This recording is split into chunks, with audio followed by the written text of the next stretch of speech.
saya sekali lagi menyampaikan terima kasih dan mohon maaf apabila banyak hal yang saya tidak bisa memberikan dalam kepemimpinan saya yang terbaik. Ya, saya sangat terbatas tentu sesuai dengan kemampuan yang Allah berikan kepada saya. Ya, itu yang saya bisa kerjakan. Ya. Dan saya tidak ingin dilebih-lebihkan. Ya, apa adanya saja.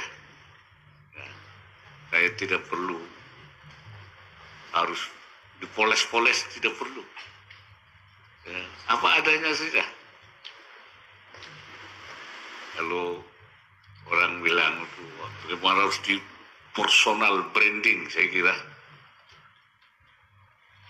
tidak perlu. Buat saya apa adanya saja itu lebih enak. Ya. Kalau bahasa agama tidak perlu membuat kebohongan. Al-iftira namanya itu. Kalau iftira itu dalam agama tidak boleh. Faman azlamu mimman iftara 'ala Allahil kadhiba. Mana yang lebih zalim daripada kepada Allah daripada membuat kebohongan kepada Allah.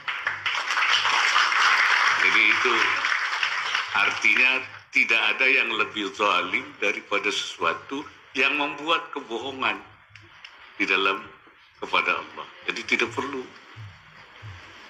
Ya. Jadi yang sebenarnya saya itu cuman segi ini terus dilebih-lebihkan. Itu jangan. Itu namanya membuat kebohongan, iftira. Apa namanya lah, apa personal branding, apalah pokoknya saya tidak tahu. Artinya apa adanya saja. Bro, coba dibaca tuh bro.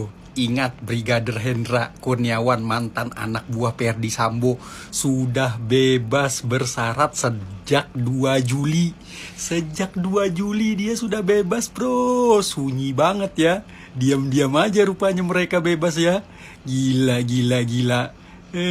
Nggak lama bosnya ikut bebas ini bro. Maling ayam 5 tahun bro, ya kan? Bunuh orang setahun sudah pulang bro. Gila tuh. Bebas bersyarat sejak 2 Juli 2024. Agustus baru ada. Tuh 6 Agustus baru ada beritanya bro. Tuh Selasa 6 Agustus baru tayang. Padahal bebasnya mulai tanggal 2 Juli bro. Nggak lama bosnya ikut pulang juga bro. Maling ayam 5 tahun, bunuh orang setahun sudah pulang bro. Gila. Dadah. Bro, coba dibaca tuh bro. Ingat, Brigadir Hendra Kurniawan, mantan anak buah Ferdi Sambo, sudah bebas bersyarat sejak 2 Juli. Sejak 2 Juli dia sudah bebas bro. Sunyi banget ya. Diam-diam aja rupanya mereka bebas ya. Gila. Nggak lama bosnya ikut bebas ini bro. Maling ayam 5 tahun bro, ya kan?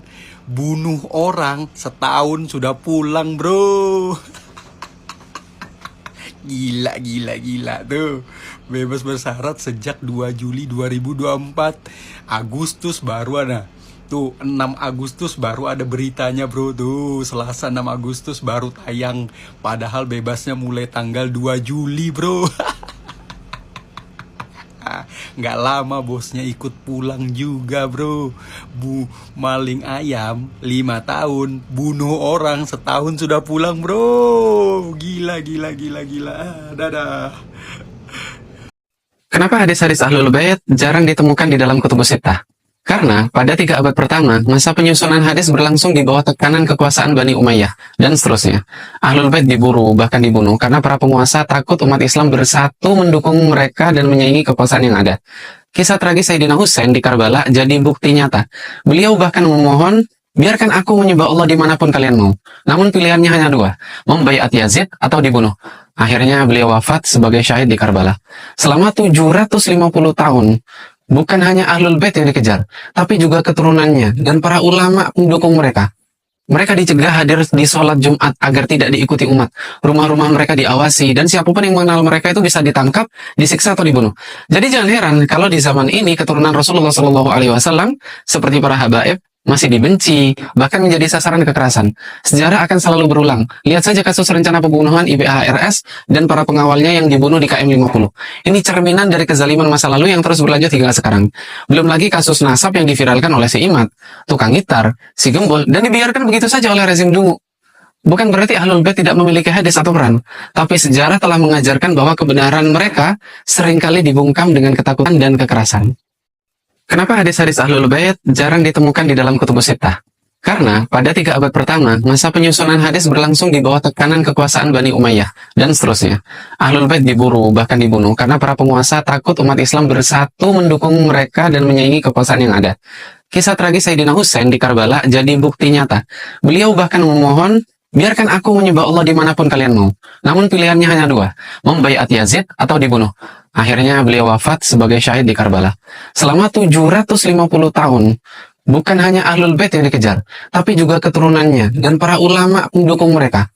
Mereka dicegah hadir di sholat Jumat agar tidak diikuti umat. Rumah-rumah mereka diawasi, dan siapapun yang mengenal mereka itu bisa ditangkap, disiksa atau dibunuh. Jadi jangan heran kalau di zaman ini keturunan Rasulullah SAW seperti para habaib masih dibenci, bahkan menjadi sasaran kekerasan. Sejarah akan selalu berulang. Lihat saja kasus rencana pembunuhan IBHRS dan para pengawalnya yang dibunuh di KM 50.